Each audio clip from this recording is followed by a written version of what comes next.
This week on EV Rider, we're celebrating the reopening of the Jacksonville Beach Pier. And you might say, what? What's that got to do with EVs? Well, it's got a ton to do with EVs because the Jacksonville Beach Pier has become a thing with EV motorcyclists who do cross-country runs. And with me today is the guy that started this trend, Terry Hershner, way back in 2013. He started the trend back before fast charging was a thing with a heavily modified Zero ZF9. He went all the way from the Santa Monica Pier across the country to the Jacksonville Beach Pier.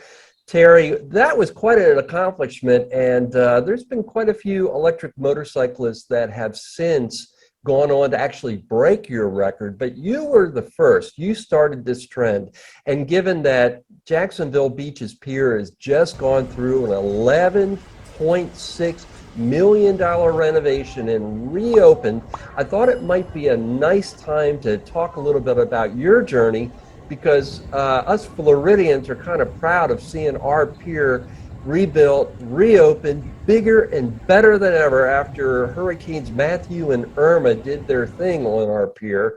But there's a new hotel going up next to it.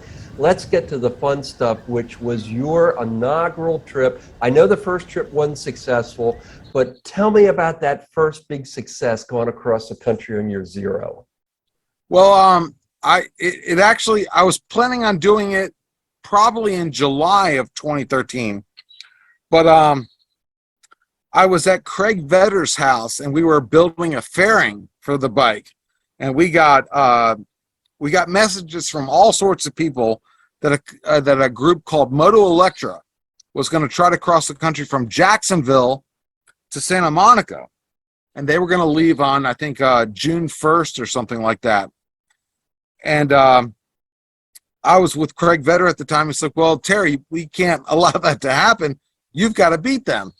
So we rushed everything. We're going to build a really nice fairing with a paint job and everything else like that.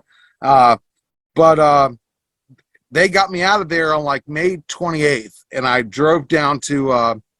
It was actually not. I drove down to Santa Monica to meet Harlan Flagg from Hollywood Electrics, but then I drove further down to San Diego. And I left around midnight. I think it was on May 29th. And I started across the country on Interstate 8. And I met up with Interstate 10 around Arizona. And we actually crossed paths with the Moto Electra team in Texas. Like there was some messaging that I went back and forth with a couple of the guys. The guy that was running the team was Brian Richardson, but I was messaging some of his friends. I was like, "Hey, do you want to just like meet up for, historic sake, like two electric motorcycles trying to cross the country for the first time ever?" And Brian didn't want to do it. So I kept going, and I beat them by one day. I think I finished on June 2nd. I arrived in Jacksonville Beach Pier, and the Moto Electra team arrived in Santa Monica on June 3rd. So there was the first two electric cross-country trips happened and finished one day from each other. Well, and I think it's important to point out to our viewers how far things have come since then. Today we're seeing as almost a regular occurrence, people crossing the country on their electric motorcycles, and many of them starting at the Jacksonville Beach Pier, which as Jackson myself, I think is really cool. Why I wanted to do this call. But back then, there was no such thing, at least among motorcycles, as CCS charging, and there was no 20 plus kilowatt size batteries. Tell me about some of the modifications you did to your Zero to make it cross-country worthy way back in 2013. Well, the biggest thing was meeting up with Craig Vedder. Craig Vedder gave me an aerodynamic fairing that more than doubled my highway range. That's what it was. Even with electric vehicles today, electric cars, whether it's a Nissan Leaf, a Ford Mustang Mach-E, or anything else, the city range is always better than the highway range, because in the city, when you let off the gas and you gently step on the brakes, lots of that energy goes back into the battery. So you accelerate to 35 miles an hour at a stoplight, and then you decelerate for the next one. You recover like 80% of that energy. But on the highway, it's all lost to highway wind resistance. You don't get any of that back. And the faster you go, the worse it is. So to travel across country where you're going to go on the highway, mostly highway speeds, the hardest part was, how do we bridge these gaps, like in the Mojave Desert and West Texas and places where there's not a lot of charging, and you got an electric vehicle, what happens if it runs empty? And then you're stuck, so there was a lot of planning to make sure that didn't happen. Well, you also, in a way, I think, pushed Zero Motorcycles, the company, because let's also talk about the charging itself. Back then, Zeros were using a regular old household plug to charge their vehicles, and we all know that wouldn't cut it to go cross country. So talk about how you modified your bike to get it up to level 2 charging speeds. So that's a great question. And so I first bought my Zero when I lived in Orlando, Florida.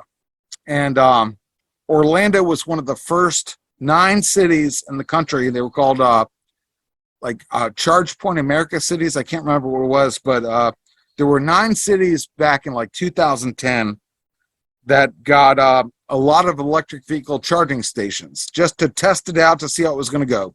And Orlando was one of them. And so they got a lot of what these level 2 plugs called J1772. And at the time, nobody wanted them. Like you'd ask a business, like there were lots of grants and federal funding and even state funding. And they'd say, hey, you're a business, we'll give you a free charging station. We'll actually pay for the electrical contractors to install it. Will you put in a charging station? All you have to do is designate that charging spot as electric vehicle charging only. Mm-hmm. And I remember talking to one of the people at OUC, which was the Orlando Utility Commission, and she said, my job has got to be the hardest job in the world, because I offer all these people free stuff and nobody wants to take it. Like, she would call restaurants, grocery stores, everything else, and say, we'll give you a free charging station. We'll pay for the electric vehicle, the infrastructure to put it in. All you have to do is designate a charging spot. And they say, no, we don't want to do that. Why would we want to take one of our parking spots and make it electric vehicle charging only when there's no electric vehicles on the road? So that was their biggest. That's why back in 2010 through 2012, almost all the electric charging stations you found were at city halls, high schools, government-owned facilities. Well, you now, of course, have a modern-day Zero SRS. Any contemplation of maybe doing another cross-country trip on a motorcycle again? Well, I had those aspirations a couple years ago, and I put I'm the one. If you want to know why Stephen Day and Scott Harkless across the country, it's because of hundreds of text messages that I sent to them back in 2018, 2019, seeding that in their head to do it, because I was like, I'm not going to be able to do it. I've got a dog now. I've got I can't leave my dog somewhere while I do this. And I said, it's possible now to do this with a stock bike. Can somebody else please do this for me? And so if you ever get Stephen Day or Scott Harkless on a call again, they'll tell you it was me with months of talking to them, encouraging them. It's like, look, you can do this. I did exactly that, but one better. I met up with Scott in his hometown of Winter Garden, Florida. Let's see, Terry Hershner. First time I heard about him, he was kind of an inspiration to the community. Everybody knew who he was. I can't tell you how many guys told me that they started riding electric motorcycles because of Terry Hershner. his electric Terry days crossing the country. So I kind of saw him comment every now and then, but I didn't really know him. So I didn't get to know Terry until one day he just reached out to me. It was after I did my crazy thing where I rode up to the tail of the dragon, 700 miles in 24 hours, and he just reaches out to me and he goes, "Hey, do you realize that at that rate you would easily shatter the cross-country record if you rode coast to coast?" And I did not realize that, so it was kind of a shocking moment where he just kind of talked me into it. He really encouraged me to give it a shot if I could, and yeah, I thank him for it. I actually made it a point to go up and visit him and visit Charger and meet him in person, and he's an awesome dude. So definitely inspiration to the whole electric motorcycle community. So thanks, Terry, for everything. Just for our viewers that may not be aware, Scott he owns two Zeros now. He has a SR 2020 and a 2022. Exactly, and a SRS. And in his case, he's got the top level battery packs and 12, soon to be 13 kilowatt charger. In his case, he did the trip total AC charging. And Stephen, of course, has an Energica. I'm trying to remember. He's got an Eva Rebel. And so for him, it was very simple in the sense that he was able to do those with CCS charging. And of course, that is a game changer compared to AC only charging, both in terms of the number of stations and the speed. We talked about this on our last podcast about the electric transit van across the country and the Nissan Leaf, which didn't have battery cooling. But like, if you know Scott Harkless's last trip across country, he was under 80 hours, where Stephen Days was 93. So dual J plugs still beat CCS charging, and the only reason is because CCS charging would be great if the battery could take it over and over again, but the Energica can't. So just like with the Leaf, you charge once and the battery gets hot. That's what Stephen faced. He charged once, the battery got hot, and then after that, his charging rate wasn't much faster than 2 J plugs would be, and that's why Scott, using sort of maybe better technique. I'll tell you, Stephen's got good technique too. They both do. But I got to tell you, watching those two guys, just to again let our viewers know, they basically would power nap while they were charging. Yeah. In the case of Scott, on at least one of the cross country trips, I don't believe he ever checked in anywhere. He literally he's the type of guy that can get by with 4 hours of sleep, and he can get a recharge in about 45 minutes, which luckily works out, given that's about how long it takes to refill his, Zeros to about 80%. So both Stephen and Scott are beasts of an animal. I'll tell you, they're just they redefined the term iron butt for sure. Since the runs that Terry mentioned, at least one and possibly more CCS-enabled motorcycles have made the Jacksonville Beach to California coast trip in under 80 hours, with Darren Sorensen saying he was able to do it in 76 hours on his Ego Plus RS. I was that way years ago. When I crossed the country, I was able to go 5 days without sleeping. But I'm 46 now. I can't do that anymore. So I push these to the younger guys like Steven and Scott, and they can go days without sleeping now. I'll tell you, 11 o'clock at night hits now, and I start getting tired. I can't do it anymore. So. Well, listen, one of my reasons for doing this, since I live in Jacksonville, I always like plugging my community because I do think it's a great community. And I do want to tell our viewers, and this has got nothing to do with the Chamber of Commerce or advertiser. I don't have any of that. It's just, I think it's cool. Our new pier is 8 feet higher and 10 feet longer than the pier that you remember, Terry. And one of the reasons our community did that was because we realized that climate change is a thing, and the community wanted to do its very best to try to come up with a pier that would be resilient. And we all know Mother Nature is going to do what Mother Nature is going to do, but given those concrete pilings and all the rest of the precautions that they took, I'm certainly hopeful that we're going to have motorcyclists for decades to come that get to enjoy this pier as a departure place. And certainly I encourage all motorcyclists, gas or electric, to check out the pier and maybe start in Jacksonville Beach and go across the country. And because I just think it's so cool that electric motorcycles have gotten to the point that people are taking them across the country. And, you know, it's not a thing anymore. It really isn't. It's great to see, because certainly back when you started this trend, it was jaw-dropping. I mean, it was almost like a Conestoga wagon or something, you know, an old Model T, because back then, who would have thought we'd be riding motorcycles, electric motorcycles anyway, across the country? Right. Well, I'll tell you, I'm very glad they raised the height of the Jacksonville Beach Pier. I'm very excited to see it.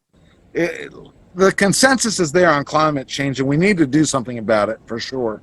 Well, and electric motorcycles are certainly not the answer, but they are one small piece of the puzzle. Part of it. And, you know, for motorcyclists that are still riding gasoline, I got to tell you, whether you believe in climate change or not, try out an electric motorcycle. Take the environmentalism out of it and just give it a try. When you experience the torque, the smoothness, I think you're going to find it puts a smile on your face. That's right. I agree with that.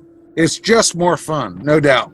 So And listen, this is from somebody who's owned 25 gas motorcycles, and I loved every single one of them. yeah, I'll be the first to admit, the one thing I do miss about gasoline motorcycles is a manual transmission. I always enjoyed shifting, and other than Brahmo, to my knowledge, there's never been an electric motorcycle, you know, that's had a manual. So, and I know they're not needed, but you know, they're fun. But They are. on the other hand, if you're a person that sort of likes to get to 60 kind of quick, you're just not going to beat an electric. You're just not. Yeah. At least, you know, if they're comparable. But listen, Terry, I don't want to take up too much of your time. I really appreciate you making time on your cross-country journey. And if viewers didn't catch that episode, Terry did drive his new Ford Transit and a first-generation Leaf across the country in his dog Charger. And by the way, if you don't know about Charger, you want to check out